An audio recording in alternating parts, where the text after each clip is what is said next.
বর্তমানে এই একবিংশ শতাব্দীতে অনলাইন বিজনেস অনেক জনপ্রিয়। অনেকে বলে যে অনলাইন বিজনেস ফিউচার।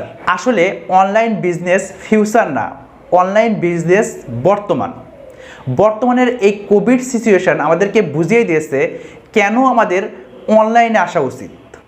যখন সবগুলো বিজনেস অফ, তখন কিন্তু অনলাইন বিজনেসগুলো ঠিকই চলমান ছিল।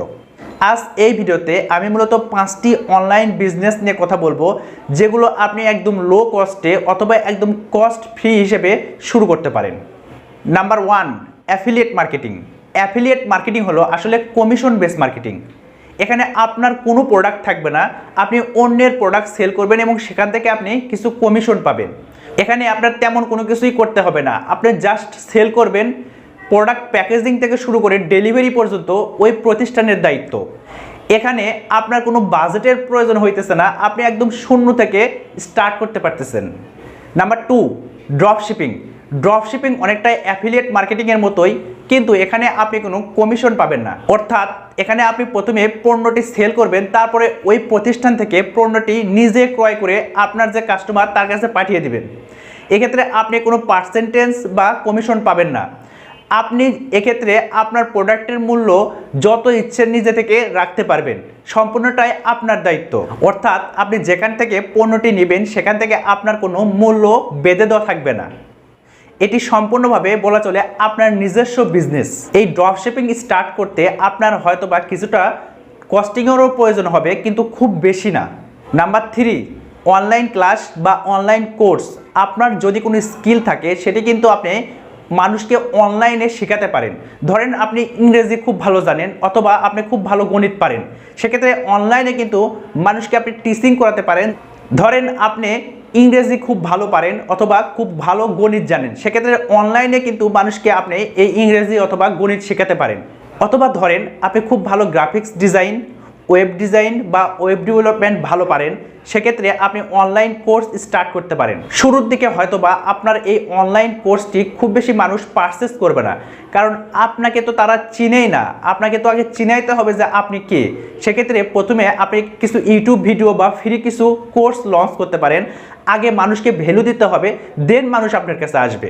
অর্থাৎ আপনি যদি স্কিলফুল হয়ে থাকেন, সেক্ষেত্রে অনলাইন ক্লাস বা অনলাইন কোর্স হতে পারে আপনার উপার্জনের অনেক ভালো একটি মাধ্যম। আপনি মানুষকে শেখাবেন এবং সেই শেখানোর মাধ্যমে আপনি কিছু আর্নিংও করতে পারবেন। Number 4, consultancy business. বর্তমানে এই কনসালটেন্সি বিজনেসটি অনেক বেশি জনপ্রিয় হয়ে উঠেছে। বর্তমানে সবগুলো প্রতিষ্ঠান অনলাইনে আসতেছে। সবগুলো প্রতিষ্ঠান অনলাইনে আসলেও প্রতিষ্ঠানের বিজনেসম্যানরা কিন্তু অনলাইন সম্পর্কে বা বিজনেসের সঠিক ফরমেশন জানে না। এতে করে তারা বিভিন্ন কনসালটেন্সি এজেন্সির উপর নির্ভরশীল। আপনি যদি একজন দক্ষ ডিজিটাল মার্কেটার হয়ে থাকেন, সেক্ষেত্রে আপনি আপনার ডিজিটাল মার্কেটিং এজেন্সি স্টার্ট করতে পারেন। অথবা আপনি যদি একজন দক্ষ ইঞ্জিনিয়ার বা আর্কিটেকচারার হয়ে থাকেন, সেক্ষেত্রে আপনি ইঞ্জিনিয়ারিং কনসালটেন্সি স্টার্ট করতে পারেন। একদম শূন্য থেকে আপনি এই বিজনেসটি স্টার্ট করতে পারেন, যেখানে আপনার কোনো কস্টিং বা কোনো বাজেটেরই প্রয়োজন হবে না। Number 5, YouTube video. আপনি যদি যে কোনো বিষয়ে স্কিল হয়ে থাকেন, হোক সেটা যে ধরনের স্কিলই, আপনি সেটা নিয়ে ভিডিও বানাতে পারেন এবং ইউটিউবে আপলোড করতে পারেন। হোক সেটা কোনো গেম, পড়াশোনা বা ভ্রমণের ভিডিও, ওইটাই আপনি ইউটিউবে আপলোড করতে পারেন। বর্তমানে ভিডিও অনেক জনপ্রিয়, মানুষ এখন আগের চেয়ে অনেক বেশি ভিডিওর দিকে ঝুঁকতেছে। অর্থাৎ এক্ষেত্রে ইউটিউবের সিপিসিটা বেড়ে যাচ্ছে, অর্থাৎ আগের চেয়ে ইউটিউবের ইনকাম অনেক বেশি বেড়ে যাচ্ছে এবং আস্তে আস্তে এটি আরও বেশি বাড়বে। অর্থাৎ এখনই সময় ইউটিউবিং স্টার্ট করার। এক্ষেত্রে আপনাকে খুব বেশি কিছু করতে হবে না। অর্থাৎ আপনি যে বিষয়ে একটু দক্ষ, সেই বিষয় নিয়ে আপনি ভিডিও তৈরি করে ইউটিউবে আপলোড করতে পারেন। আজকে মূলত আমি যে 5টি বিষয় নিয়ে কথা বললাম, এগুলো আপনি এখন থেকেই শুরু করতে পারেন, কারণ এগুলো শুরু করতে খুব বেশি বাজেটের প্রয়োজন হয় না। আর হ্যাঁ, এই ভিডিওটি এখানেই শেষ করতেছি। দেখা হবে অন্য কোনো মার্কেটিং, সেলস এবং বিজনেস রিলেটেড ভিডিওতে। আসসালামু আলাইকুম।